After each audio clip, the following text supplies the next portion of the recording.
Vamos então abrir em Colossenses. É uma das epístolas da prisão.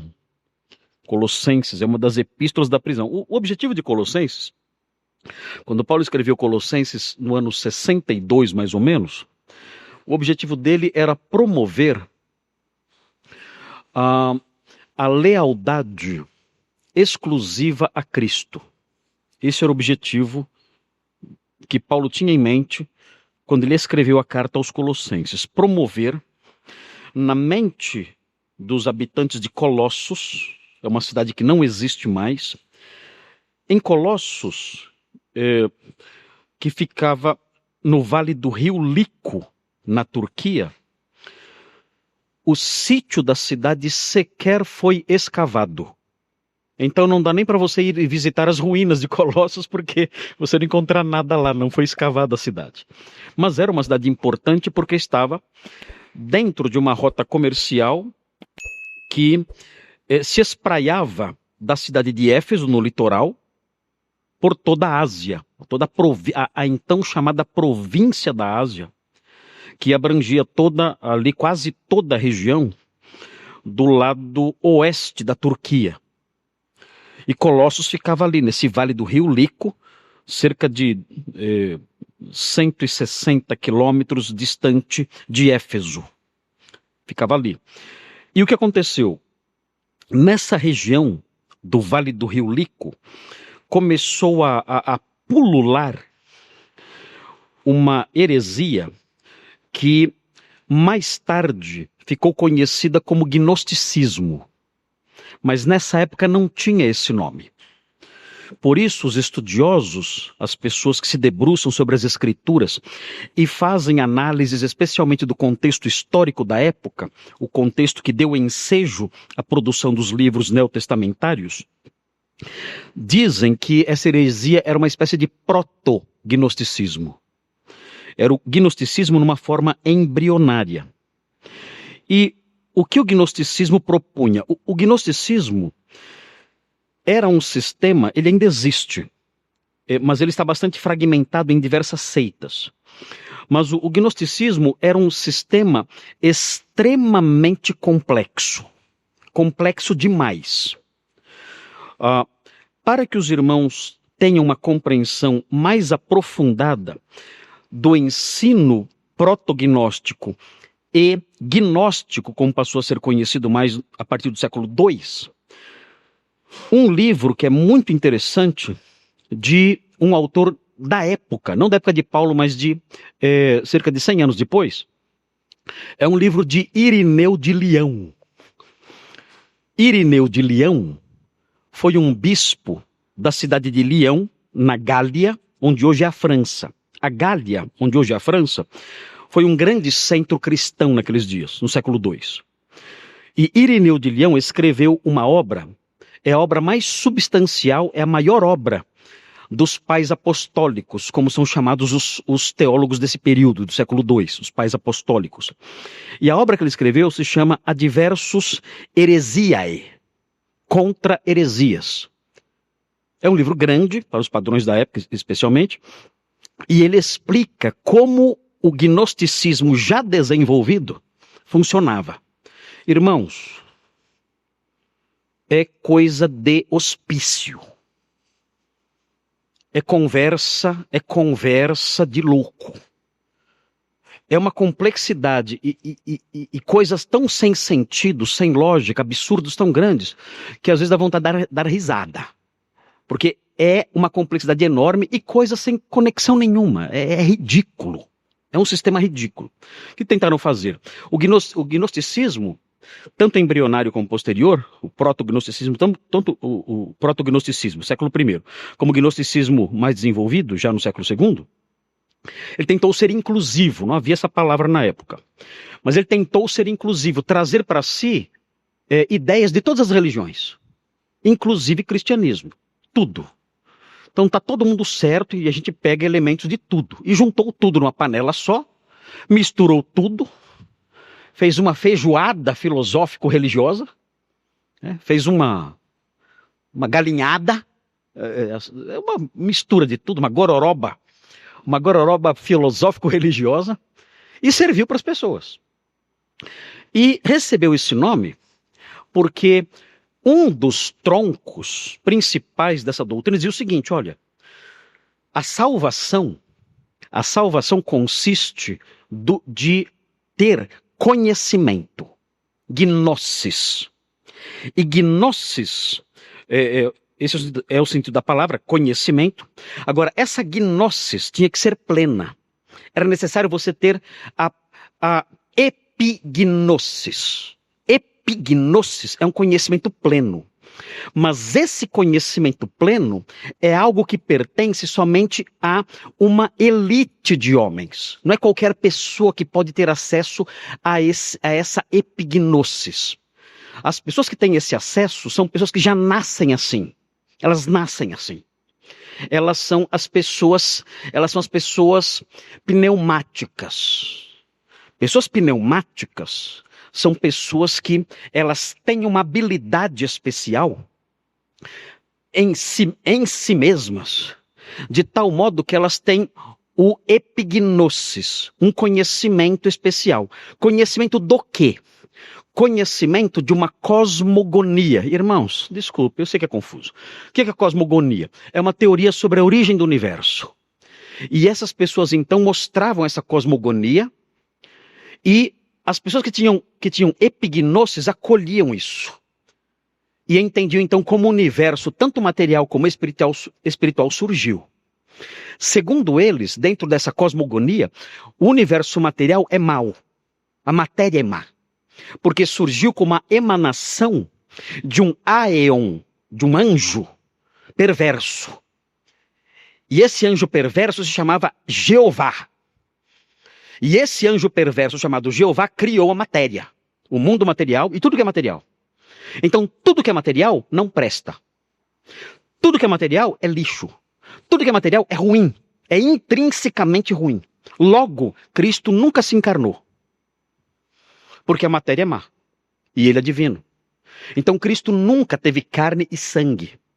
Consequentemente, nunca derramou seu sangue. E, consequentemente, nunca ressuscitou. Porque a ressurreição, ela é física. Então, Cristo não morreu, não sangrou e não ressuscitou. Qual é o impacto disso sobre o cristianismo? Devastador. Porque se Cristo não morreu, não se encarnou, não morreu, não sangrou, não ressuscitou, o que estamos fazendo aqui? O que estamos fazendo aqui? Então o gnosticismo atacava o cristianismo na sua jugular. E as pessoas que nasciam pneumáticas e pertenciam a essa classe especial de homens, sendo pneumáticos, tinham percepção dessas coisas. Eles tinham a epignosis, conhecimento pleno. E quem não tinha esse conhecimento? Aí dependia. Tinha os psíquicos, que eram inferiores. Esses nunca seriam salvos de verdade, eles ficariam numa espécie de ponto intermediário celeste, num ponto intermediário do céu, mas não chegariam ao céu mesmo, a visão de Deus mesmo. Já os pneumáticos, eles entrariam no céu e se casariam com os anjos. Todos seriam esposas de anjos. E abaixo dos psíquicos, aqueles que não tinham noção espiritual de nada, que eram os zílicos. Os zílicos só tinham visões e valores materiais, só. Então tinha 3 classes de homens. E os gnósticos eram da elite. Eram da cúpula. Nós somos os pneumáticos. Nós somos espirituais, porque nós somos o ouro da humanidade. Nós somos o ouro da humanidade. Nós temos a percepção em nós, a epignosis, e nós conhecemos essa cosmogonia e sabemos essas coisas.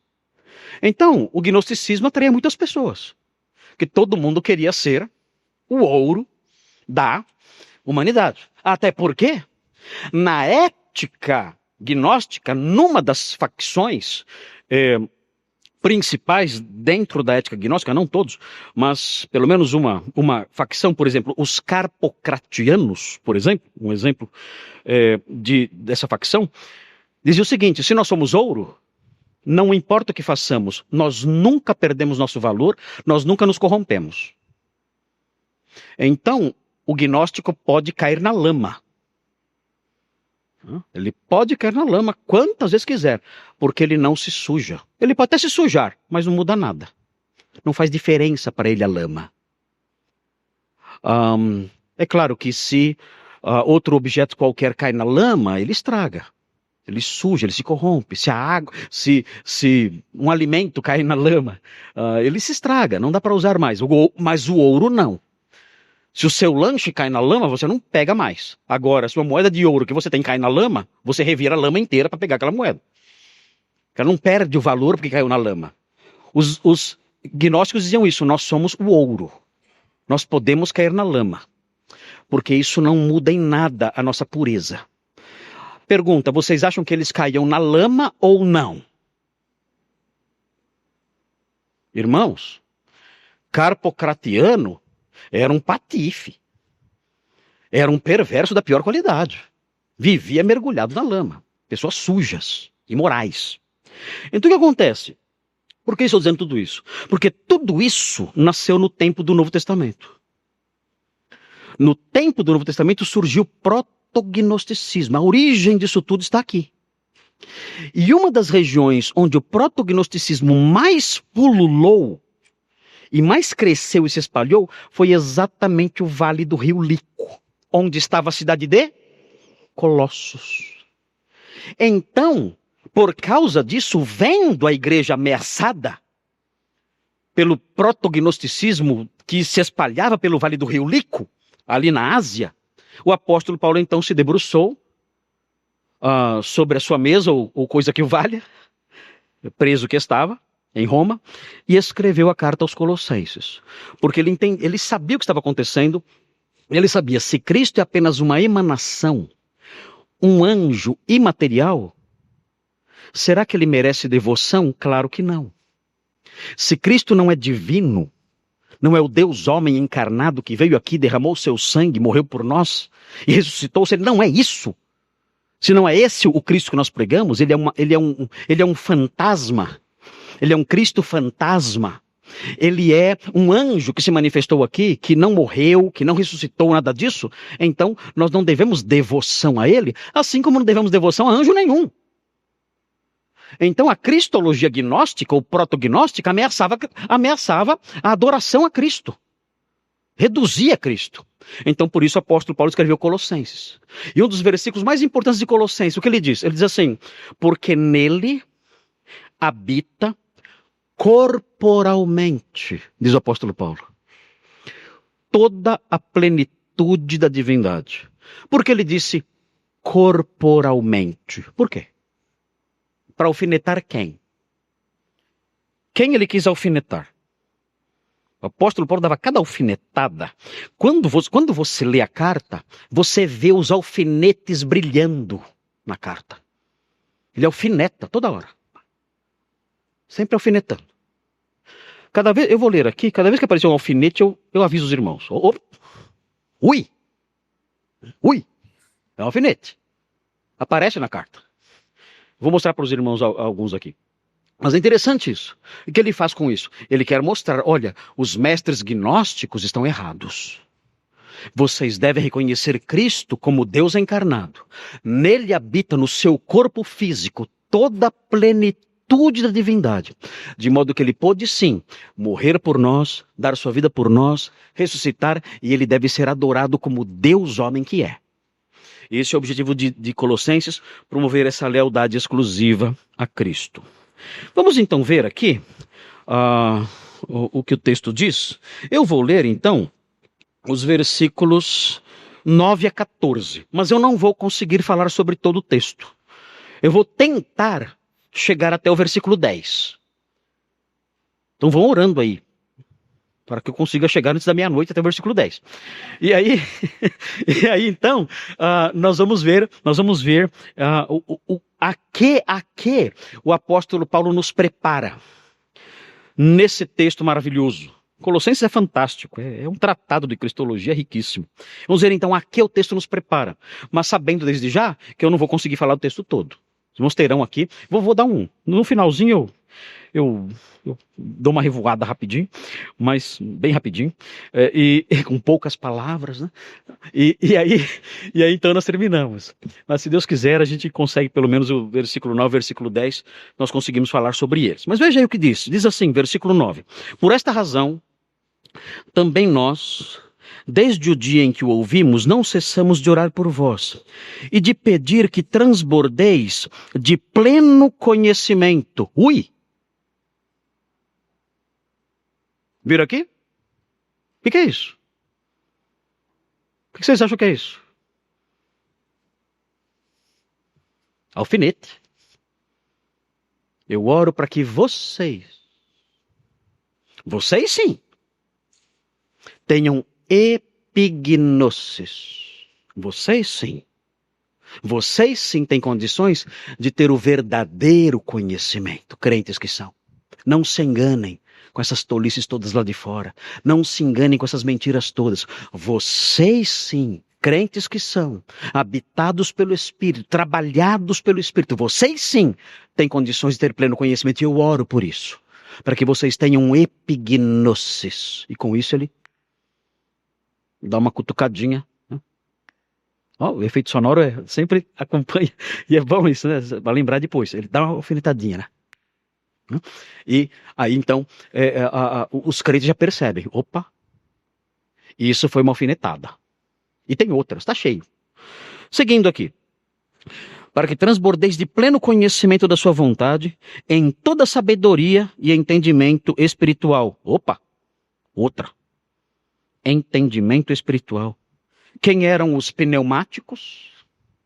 Eram os gnósticos, né? Vocês sim, podem ter compreensão espiritual plena. Vocês sim, eles não. Creem em fábulas, tolices, invenções. Vocês não. Eu oro para que vocês tenham pleno conhecimento e tenham entendimento espiritual, a fim de viverdes de modo digno do Senhor, para o seu inteiro agrado, frutificando em toda boa obra e crescendo no...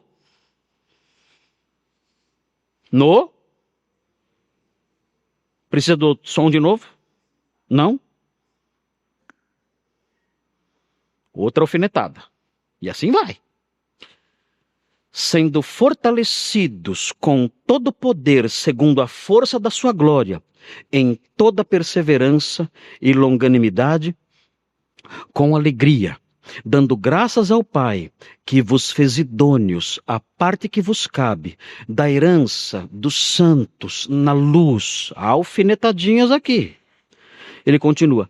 Ele nos libertou do império das trevas e nos transportou para o reino do Filho do seu amor, no qual temos a redenção, a remissão dos pecados. E aqui então termina o nosso texto, pelo menos a nossa perícope aqui, e eu quero então apresentar aos irmãos algumas realidades aqui. A título de introdução, é importante que os irmãos entendam que estamos falando aqui, a partir do versículo 9, falamos aqui sobre a oração de Paulo pelos colossenses. O apóstolo Paulo começa dizendo o seguinte: por esta razão. Ele começa assim a sua perícope aqui, essa etapa aqui da sua carta. E quando nós olhamos essa expressão, por esta razão, nós imediatamente somos remetidos ao texto anterior. E o texto anterior mostra por qual razão o apóstolo Paulo, desde o dia em que ouviu essas coisas, não cessava de orar por eles. Nós aprendemos nos versículos 3 a 8 que o apóstolo Paulo recebeu boas notícias dos crentes de Colossos. Havia um pastor em Colossos chamado Epáfras. Esse pastor chamado Epáfras trouxe notícias boas da igreja de Colossos.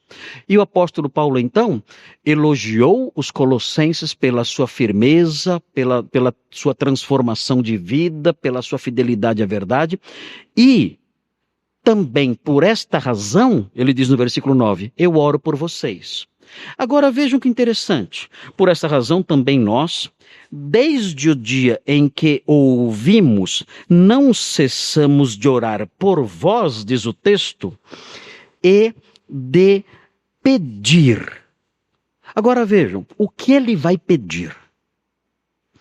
É importante perceber o que ele vai pedir, porque as nossas orações revelam que nós amamos. As nossas orações são um retrato do que nós amamos, do que nós mais queremos. E se nós olharmos para essa oração, veremos que é uma oração muito rara. Talvez você nunca tenha feito esse pedido. Talvez você ore sempre, mas nunca na sua vida você pediu isso aqui. Talvez você ore sempre pedindo que o Senhor cuide de você. Há algum problema com isso? Não. Eu posso pedir isso. Na oração do Pai Nosso, o Senhor Jesus ensina a orar, pedindo para que sejamos livres do mal, que Ele nos dê o pão de cada dia. Não há problema nenhum com essa oração, em orar pedindo isso. Nós oramos por nossos filhos. Eu tenho 3 filhas lindas neste mundo perverso. São elfas andando entre os orcs. Eu tenho que orar por ela. O Carlos Gondalini também é pai de elfas. O pastor Isaac é pai de uma elfinha e de um orquezinho. 2 orquezinhos, né? Então nós pais, nós temos uma preocupação. Você também está na minha mira aqui. O Douglas é pai também de 2 elfas. Então nós nos preocupamos e nós oramos por isso. Qual o problema? Qual o problema, Senhor? Guarda minhas filhas, guarda meus filhos, guarda minha esposa, guarda minha casa. Qual o problema disso? 0. Nenhum problema. Nós temos que fazer isso e fazemos isso com todo o nosso coração. É assim que deve ser. E oramos também por outras coisas. Nós pedimos a Deus para melhorar de vida. É errado isso? Senhor, está tão difícil. Me ajuda para que eu prospere um pouco mais. Eu não quero ficar milionário, rico, nada disso, mas eu quero ter uma vida um pouco mais leve. Eu não aguento chegar no dia 25 e não ter mais dinheiro. Não aguento. Eu não aguento perceber que meu salário não dura 30 dias. E agora fiquei sabendo que vai ter mais impostos em 2026. Eu não aguento mais. Faça alguma coisa. Levanta-te, Senhor. Manda o que o Senhor fez na Venezuela, faça aqui. Tem crente orando pedindo isso, né? Enfim, esse é outro assunto, não vamos falar sobre isso, né? Já basta cada dia o seu próprio mal. Mas enfim, nós oramos a Deus, Senhor, eu quero melhorar de vida. É difícil, eu vivo ansioso, eu não consigo. Eu tenho que adquirir certas coisas. Eu tenho necessidades, eu não consigo supri-las. Senhor, me ajuda. Socorro, me ajuda. Faça com que eu melhore um pouco de vida. Eu quero melhorar, eu preciso disso. E não há nada de errado com essas orações. Mas quando nós olhamos a oração de Paulo, nós nos deparamos assim com um certo sentimento de vergonha, nós sentimos, nós nos deparamos com um pedido que talvez nunca tenhamos feito. E isso deveria nos fazer refletir um pouco. Porque esses valores todos que eu mencionei são bons, não são errados. Mas não podem ser os únicos. Esse é o problema. Esses valores que eu mencionei são bons, são justos, são corretos, e temos na Bíblia orações pedindo essas coisas sem problema algum, mas eles não podem ser os únicos valores que temos. E, consequentemente, não podem ser os únicos componentes das nossas súplicas. Outras coisas devem compor as nossas súplicas. E aqui o apóstolo Paulo então fala delas. E aí vem então o pedido. O que ele pede? Veja o que ele pede. Veja se você já pediu isso. O texto diz assim, e pedir que transbordeis de pleno conhecimento da sua vontade. Senhor, eu quero pedir que os meus irmãos de Colossos conheçam plenamente a sua vontade. Esse é meu pedido. Lá em Colossos eles têm problemas sérios em várias áreas, é claro. Lá em Colossos eles enfrentam oposição, ameaças, certamente crentes ali que têm dificuldades em várias áreas da vida, como sempre aconteceu com qualquer pessoa que pisou neste mundo. Mas eu quero pedir algo especial. Eu quero pedir que o Senhor conceda àqueles irmãos o pleno conhecimento da sua vontade. E é interessante que o apóstolo Paulo não orava sozinho por isso. Veja o 4:12. O pastor deles, o pastor que estava com o apóstolo Paulo nessa ocasião e que era ali do contexto deles. Veja esse pastor como era, no 4:12. Saúda-vos Epáfras, era o pastor deles lá. O homem que tinha pregado o evangelho para eles. Saúda-vos Epáfras, que é dentre vós. Ou seja, Epáfras era da igreja deles. E ele diz, servo de Cristo Jesus, o qual se esforça sobremaneira continuamente por vós nas orações, para que vos conserveis perfeitos e plenamente convictos em toda a vontade de Deus. Epáfras orava por aquela igreja, pedindo o quê? Que eles conheçam plenamente a vontade de Deus. Esse era o conteúdo da oração. Que eles conhecessem plenamente a vontade de Deus. Agora note, a vontade de Deus, quando nós pensamos na vontade de Deus, geralmente nós pensamos na vontade planejada de Deus. O que Deus tem para mim? Qual é a vontade de Deus para minha vida? Ele quer que eu me case com quem? Essa é a pergunta onipresente no coração dos jovens. Ele quer que eu me case com quem? Ele quer que eu me case com aquela moça? Essa é a vontade de Deus para mim. Ele quer que eu faça esta faculdade? Essa é a vontade de Deus para mim. Ele quer que eu mude de cidade, de emprego, de curso. Essa é a vontade de Deus para mim. Ou outras pessoas aqui na igreja, nas suas diversas decisões que tem que tomar, eu devo tomar essa direção, devo tomar aquela outra direção. Qual é a vontade de Deus para mim? Quando nós usamos essa expressão e fazemos essas perguntas, nós pensamos na vontade de Deus em termos de planejamento. Mas não é isso que Paulo tem em mente aqui.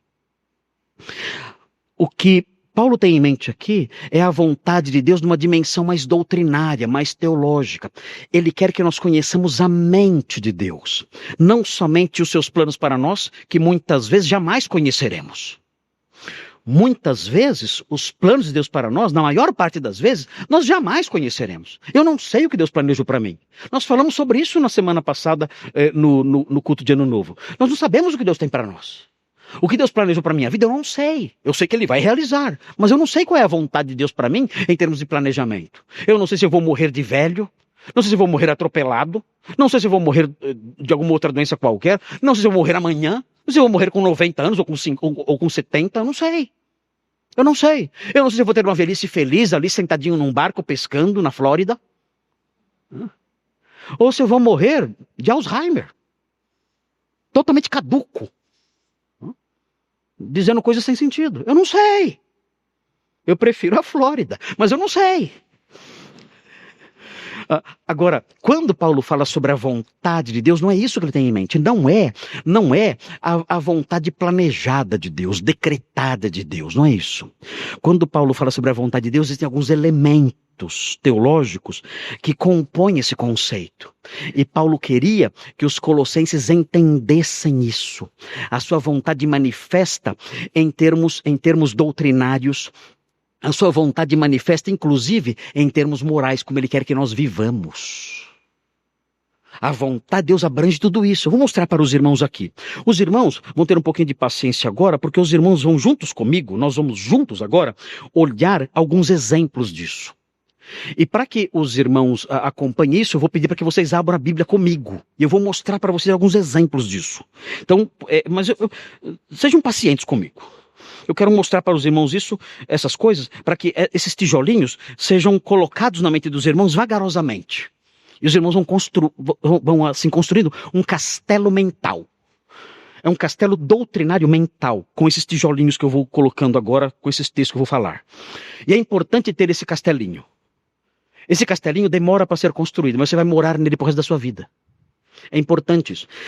E é dever do pastor, de todo pregador, fazer isso, fornecer tijolinhos sólidos, para que cada ouvinte construa dentro de si um castelo mental, tenha uma estrutura de pensamento sólida, e solidamente alicerçada na verdade de Deus, Por quê? Porque ele vai morar nesse castelinho para o resto da vida.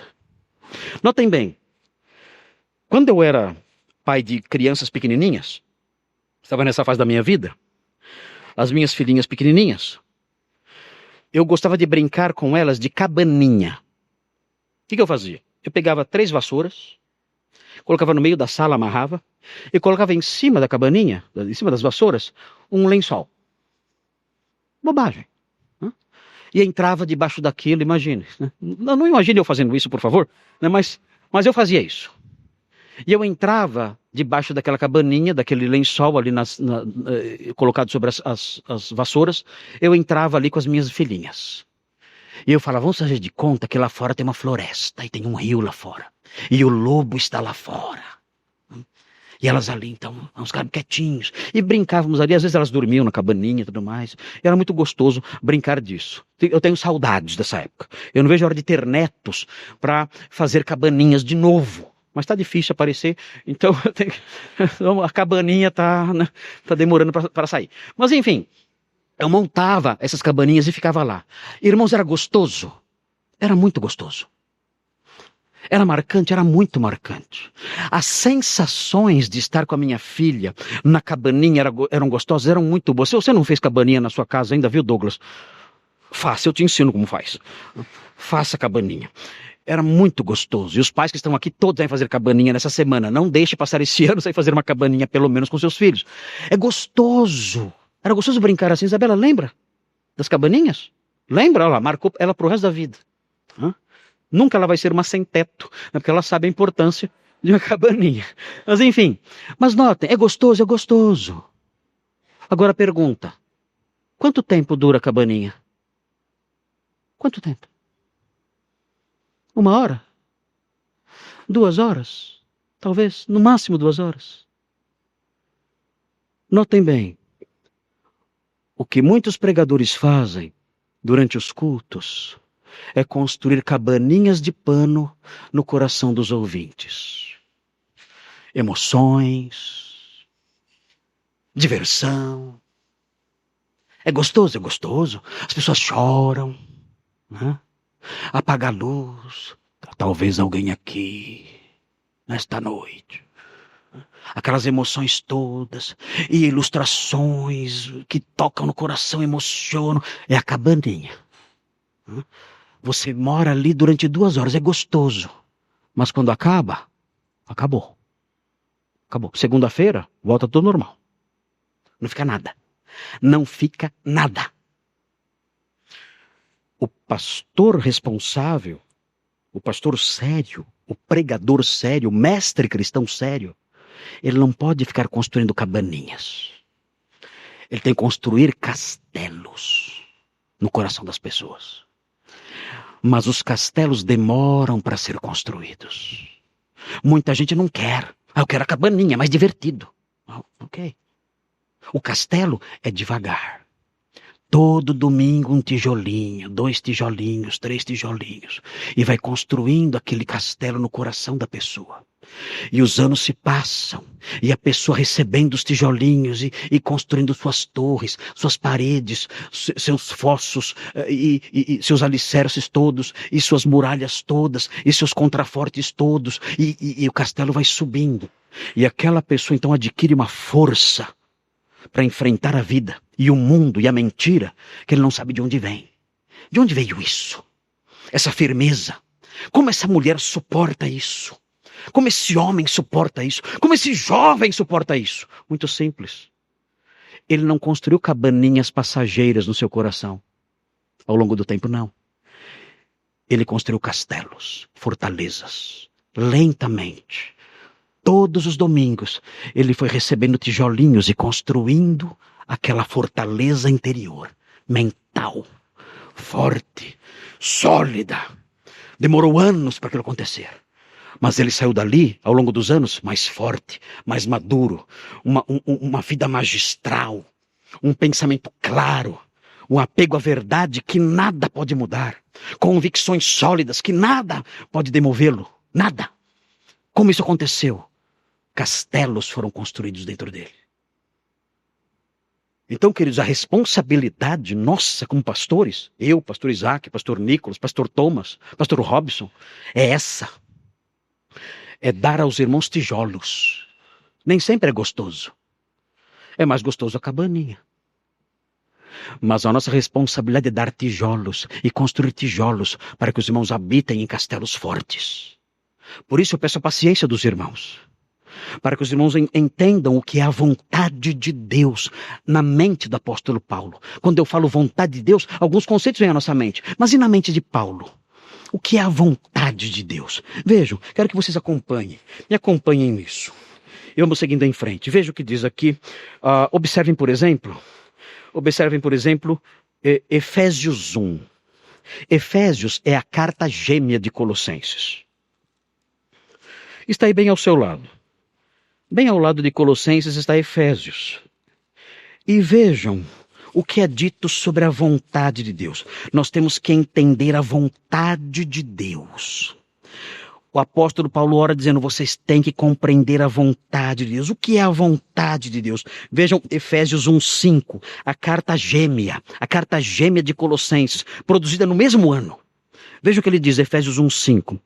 Ele nos predestinou para ele, para a adoção de filhos, por meio de Jesus Cristo, segundo o beneplácito da sua vontade. O que é a vontade de Deus? A vontade de Deus envolve a reunião de um povo adotado por ele, que ele escolheu antes da fundação do mundo. Eu tenho que entender isso. Eu tenho que entender que a vontade de Deus abrangeu isso.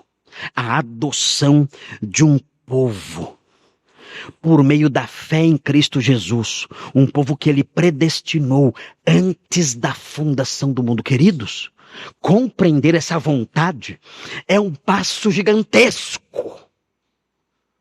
Milhares e milhares de ditos evangélicos não entendem essa vontade misteriosa. Deus, na sua vontade misteriosa, quis isso. Segundo a sua vontade, ele predestinou um povo para que esse povo fosse adotado por meio de Jesus. E assim ele formasse esse povo redimido. Nós entendemos a vontade de Deus quando compreendemos essas coisas. E olhamos para nós e dizemos, eu sou parte desse povo. Senhor, eu te louvo, eu compreendi a sua vontade. Um dos efeitos de compreender a sua vontade é o louvor. Veremos aqui. Veremos. Esse texto acaba em louvor. Veremos isso. Vejam algo mais. Vejam também o versículo 11. Veja o versículo 11 de Efésios 1. Nele digo, no qual também fomos feitos herança, predestinados segundo o propósito daquele que faz todas as coisas conforme o conselho da sua vontade. Conheçam essas coisas. Nós fomos predestinados, nós fomos feitos herança, nós somos uma herança, nós fomos predestinados segundo o propósito dele, e eu tenho que compreender essa vontade de Deus misteriosa. Nós não compreendemos isso, nós não entendemos plenamente isso, mas eu tenho que ter entendimento espiritual para assimilar essas coisas, e entender, o Senhor escolheu um povo na eternidade, e ele formou esse povo, adotou esse povo, para que esse povo fosse semelhante ao seu filho. Eu tenho que compreender isso. E olhar para mim, e me ver dentro desse povo pela fé em Jesus, e louvá-lo, e agradecê-lo, e viver de conformidade com isso. Vejam Efésios 1, 9 e 10. Vejam 9 e 10, outra vontade de Deus. É interessante isso. Isso nos consola. Isso nos livra das preocupações políticas, por exemplo. Vejam o 9 e o 10 do capítulo 1. Efésios 1, 9 e 10.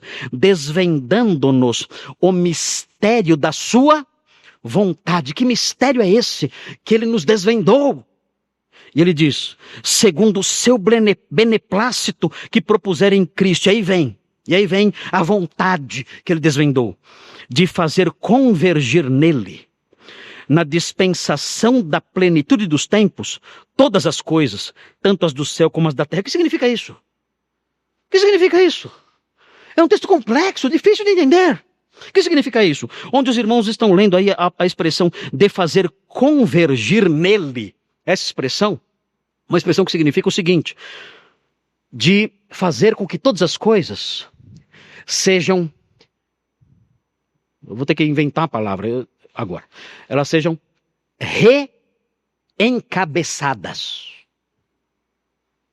O que significa reencabeçar? Colocar outra cabeça. Ele fala, o propósito da história é colocar sobre tudo o que foi criado outra cabeça. Que outra cabeça é essa? Cristo. O objetivo da história mundial, a vontade de Deus para a história mundial é fazer com que na plenitude dos tempos, ou seja, no final da história, todas as coisas tenham uma só cabeça. Que cabeça é essa? Cristo. A única cabeça. A história caminha para o caos? Não. Mas olha a Venezuela. Olha o Brasil. Não, tente não olhar muito, mas veja. O caos que está virando isso. E tudo ao nosso redor. O mundo inteiro está capotando. Onde nós vamos parar? Onde esse mundo vai parar? Irmãos, nós não entendemos mais nada. Pessoas fazem o mal de uma forma vergonhosa e expõem isso aos risos, sem nenhum grau de recato e de vergonha. Para onde está caminhando a humanidade? Isso parece uma locomotiva desgovernada caindo num abismo. Mas quando nós olhamos a vontade dele, qual é? Isso nos consola. Não importa o que aconteça. Há uma vontade de Deus, e essa vontade envolve colocar um dia, como cabeça de tudo, Cristo. Então aprendo isso. Eu estou aprendendo a vontade de Deus, e aprendo algo mais. Quem é o cabeça da igreja? Cristo. O processo de reencabeçamento já começou. Onde? Aqui. Isso é maravilhoso. O processo de reencabeçamento já começou. Onde? Aqui. A igreja de Deus é o corpo de Cristo, da qual ele é a cabeça. Eu faço parte disso. Eu sou o homem do futuro. Mas disseram para mim que eu era homem do passado, retrógrado. Não, é o contrário. Eu sou o homem do futuro. Porque no futuro tudo será reencabeçado. E eu já fui. Eu entendo a vontade de Deus. Isso me separa, isso me consola, isso me dignifica, isso me faz louvar o Senhor. Obrigado, porque em mim, já foi cumprido o propósito do Senhor para o fim das eras. Eu sou o cidadão do futuro. Eu já fui reencabeçado. Louvado seja Deus por isso. Estou entendendo a vontade de Deus. E isso vai me dando elementos para enfrentar a vida, para interpretar os atos e fatos que me cercam, para seguir em frente corajoso, alegre, seguro, sabendo que é uma vontade sólida, fixa lá na frente, e eu já participo dela. Todas essas coisas, Paulo dizia, eu quero que vocês conheçam essas coisas. Eu quero que vocês sejam cheios do pleno conhecimento da vontade de Deus. Isso é fundamental para vocês. Por quê? Ele vai dizer por quê. Eu vou explicar já por quê. É fundamental que vocês conheçam essas coisas, entendam essas grandezas todas, a mente insondável de Deus revelada na sua vontade. A sua vontade revelada a nós. Vocês têm que entender isso. Porque entendendo isso, alguns efeitos seguirão isso aí. E a minha súplica é essa. Conheçam, Senhor, abençoa, para que eles tenham pleno conhecimento da vontade de Deus. Eu tenho que orar por vocês esse ano. Senhor, me ajude. Eu oro por vocês sempre, pedindo para que Deus os santifique. Essa é a minha oração contínua. Quando eu estou sozinho no meu quarto, Eu oro pelas minhas filhas, em meio aos oryx. Eu oro pelas minhas necessidades, como pessoa frágil que sou e todos nós somos. Minhas necessidades, minhas preocupações, todos nós. Eu lembro dos irmãos enfermos, oro por eles. Os irmãos que se aproximam de mim, pastor, ore por minha vida, estou passando tal problema. Oramos então por essas pessoas também. Mas uma oração contínua, constante é essa. Senhor, santifica esse rebanho. Santifica esse rebanho. Mas o apóstolo Paulo está me ensinando mais aqui. Marcos, pastor Marcos, junte-se a Paulo e ao pastor de Colossos. Junte-se a esses homens, orando pelo que, Senhor, conceda à Igreja Batista Redenção epignosis, pleno conhecimento da sua vontade. Conceda isso a eles, essa percepção sobrenatural do seu querer para a história, para o presente, para a vida, para tudo. Ajuda para que eles entendam essas coisas, porque isso terá efeitos conforme nós veremos. A vontade de Deus também envolve o modo como devemos viver. Veja o capítulo 5. Já se cansaram já? Não? Posso continuar? Eu vou embora. Se alguém quiser sair, está amarrado. Se isso adiantasse alguma coisa, né? Efésios 5,17. Veja o que diz aqui. Por esta razão, não vos torneis insensatos. Qual é o contrário de ser insensato e viver como insensato? Está escrito aí. Mas procurai compreender qual a vontade do Senhor. Então conhecer a vontade do Senhor significa não viver como insensato. Tem alguns exemplos aqui. Não vos embriagueis com vinho. Essa é a vontade do Senhor. Aprendam a não viver assim. Enchei-vos do Espírito. Falem entre vós com salmos e cânticos espirituais. Deem graças ao Senhor. Sujeitem-se uns aos outros. Essa é a vontade de Deus para nós. Aprendam isso. Aprendam como viver. O mundo faz exatamente o avesso disso. Mas o crente espiritual, ele conheceu plenamente a vontade do Senhor. Ele aplica isso na sua vida. Ele vive assim, como Paulo descreveu aqui. E viver assim é viver com sabedoria, não com insensatez. Vejam o capítulo 6, quando ele fala sobre os servos. Nós não temos mais escravos hoje. Nós temos empregados, empregadores, empregados. Temos essas relações de subordinação entre trabalhadores e patrões. E esse versículo serve para isso. O texto fala assim: não servindo à vista, não trabalhe na sua empresa para o seu patrão ver. Não servindo à vista como para agradar a homens. Não trabalhe só na frente do seu chefe. Alguém já fez isso aqui? Levanta a mão. Não, né? Ninguém. Não trabalhe só na frente do seu chefe, mas como servos, não daquele patrão, mas como servos de Cristo, fazendo de coração a vontade de Deus. Queridos, isso muda até a sua vida profissional. Conhecer a vontade de Deus causa impacto na sua vida profissional. Você não trabalha mais para o patrão ver. Você trabalha para Cristo, que quer que você trabalhe de coração. Lembrete, ele escreveu isso para escravos. Escravos. O que ele diria para trabalhadores que recebem salário? Imaginem. A vontade de Deus é essa. Senhor, abençoa o seu povo santo para que compreenda a sua vontade e ande dignamente, inclusive no seu trabalho. Há outros textos aqui, eu posso mencionar 1 Tessalonicenses 4,3, não quero abusar da bondade de vocês, mas vejam 1 Tessalonicenses 4,3. Vejam isso. Como isso é forte. E alguém pode dizer, pastor, você tem que dizer isso na redenção? Redenção é uma igreja boa. Tenho que dizer, eu tenho que morrer dizendo isso.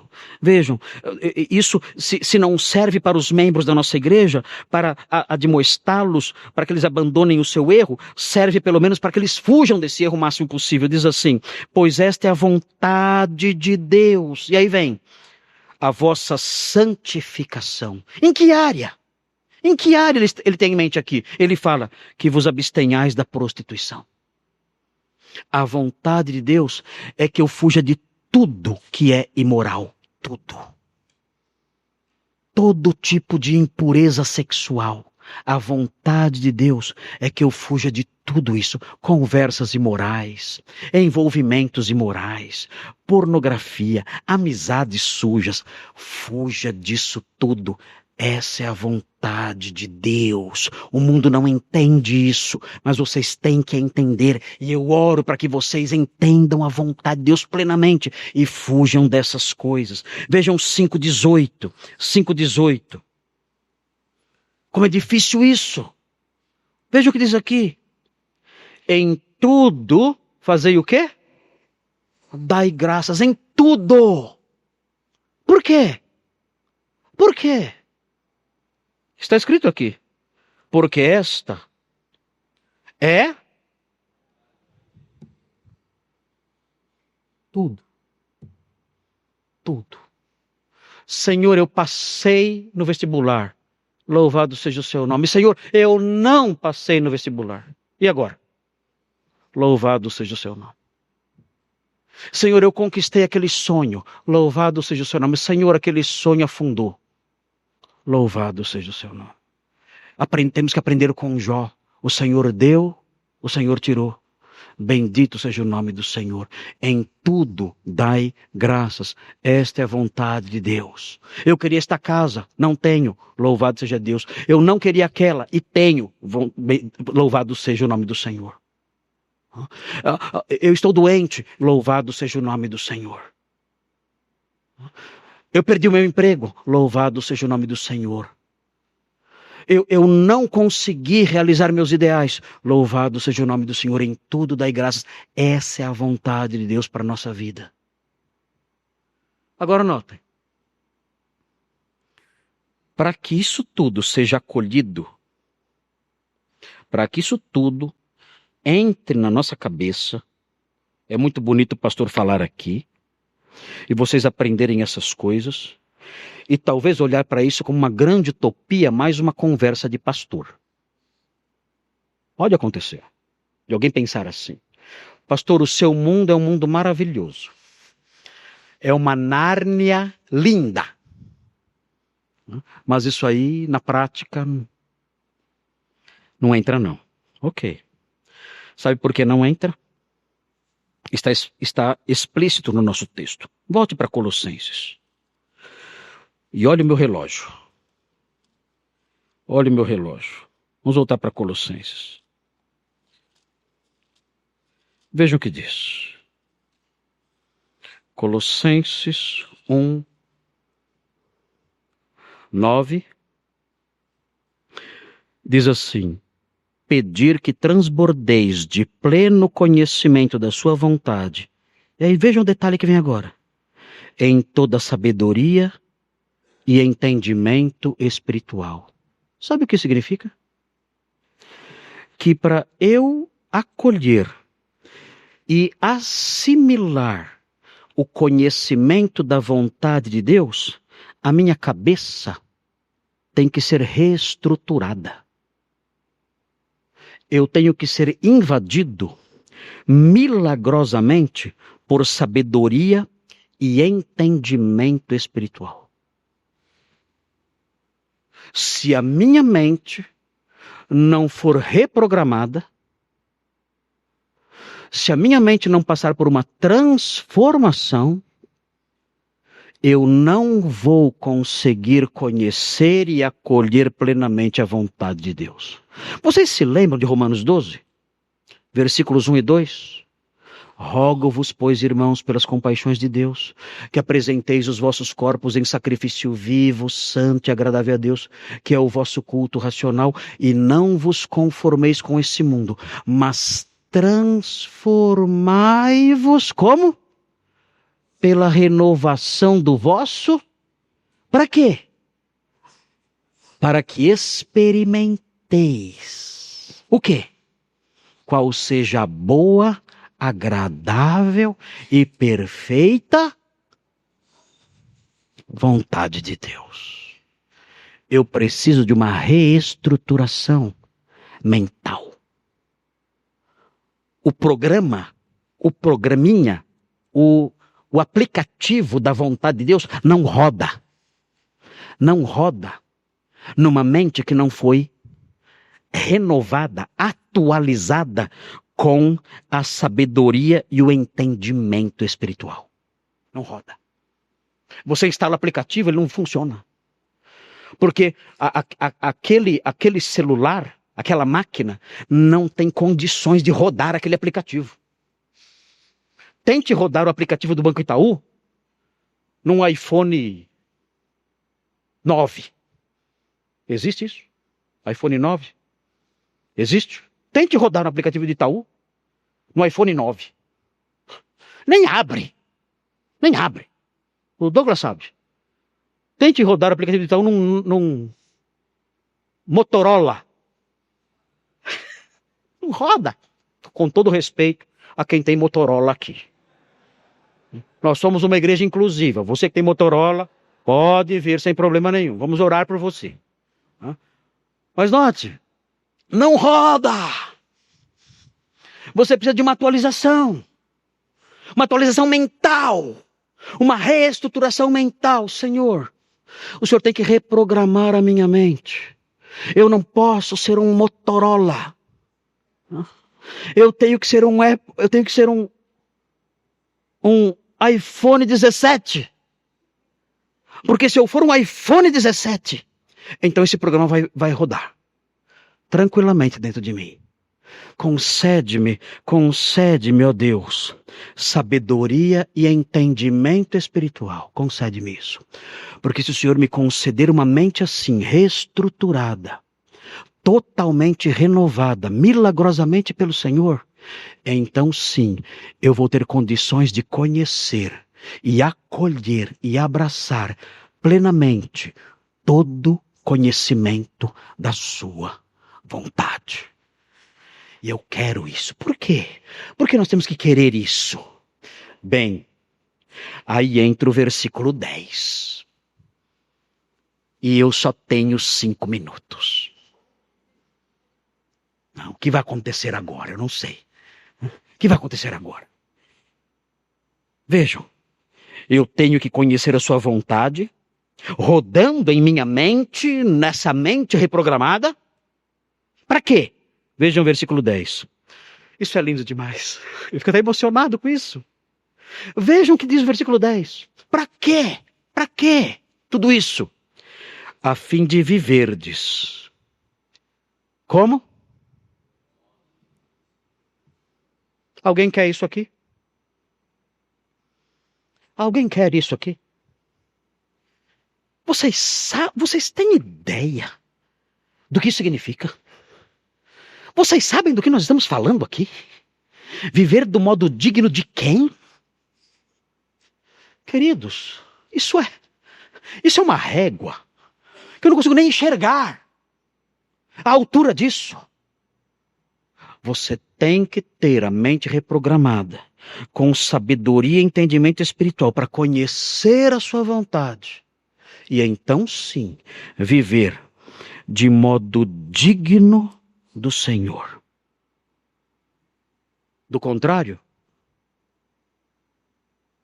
tchau. Se não houver isso, você vai ser apenas um religioso, vindo à igreja automaticamente para cumprir um costume antigo, só. E sua vida vai ser semelhante de um incrédulo, só que escondido. Escondido. Vai ser assim. Como é viver de modo digno do Senhor? eu preciso de mais 4 sermões. Não vai dar.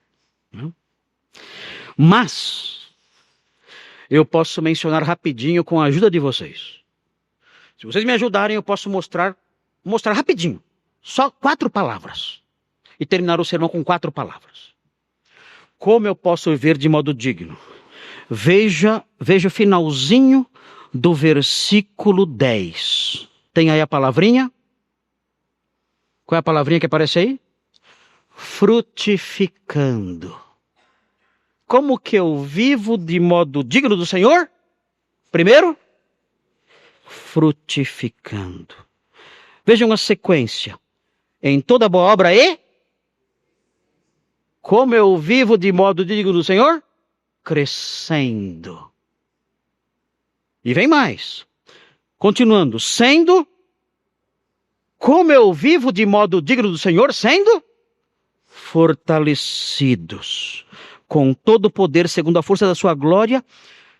Com toda perseverança e longanimidade, com alegria. E, por fim, como eu vivo de modo digno do Senhor? Versículo 12. Dando graças. Pronto.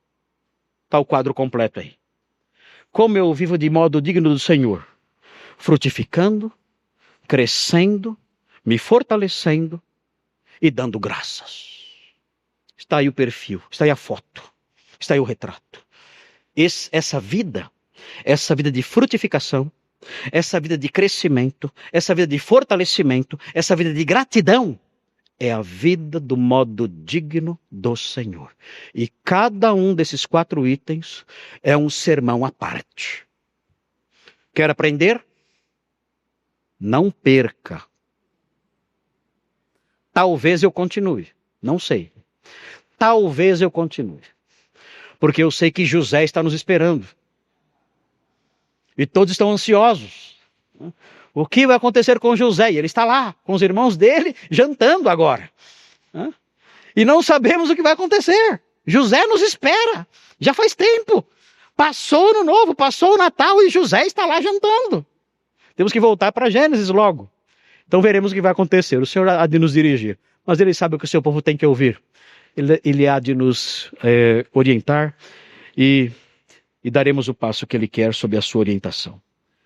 Queridos, se alguém aqui com o coração quebrado, querendo fazer parte disso, será que há alguém aqui assim?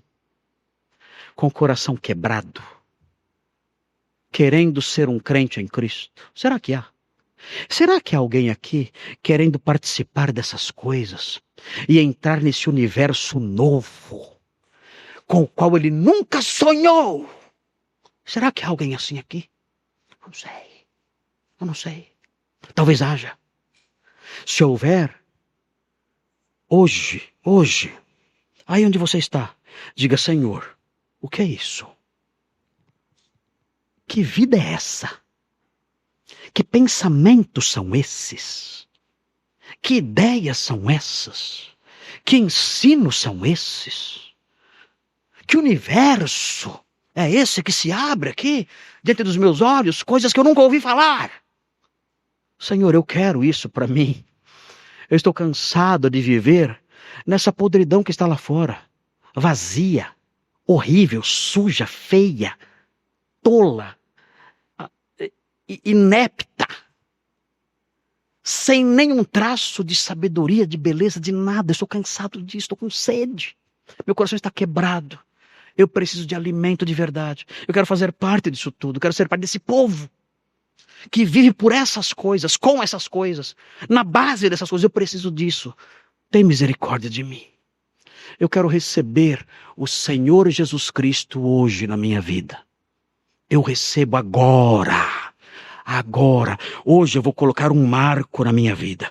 Hoje, dia 4 de janeiro de 2026, às 7h30 da noite, eu quero colocar um marco na minha vida. Neste momento, eu sou um novo homem.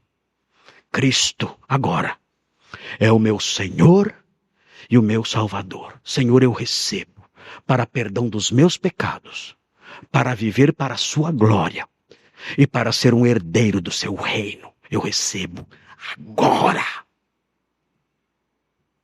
Faça isso hoje. Você de coração quebrado. Você de alma sedenta. Faça isso agora. Vamos orar. Deus Santo, louvamos o seu nome com cada célula do nosso corpo. Nós queríamos, ó Deus, dominar todas as línguas do mundo, para poder falar as suas verdades aos quatro cantos da terra e anunciá-las com voz de trovão e lançá-las como flechas incandescentes, incendiando corações, para afastar as pessoas da geleira, da frieza, da indiferença, da morte, ó Deus, que a cerca. Para que elas conheçam a sua palavra e sejam vivificadas, conhecendo a real felicidade. E tendo o coração invadido por uma esperança que nada pode remover. Ó Deus, ajuda-nos na proclamação da sua palavra. E ajuda cada irmão que está aqui nesta noite e cada um que está ouvindo este culto pela internet. Abençoa cada um. E que a sua palavra reine soberana no coração de todos, para que todos tenham pleno conhecimento da sua vontade e assim, com sabedoria e entendimento espiritual, vivam uma vida digna do Senhor. Em nome de Jesus, o nosso amado e grandioso Rei. Amém.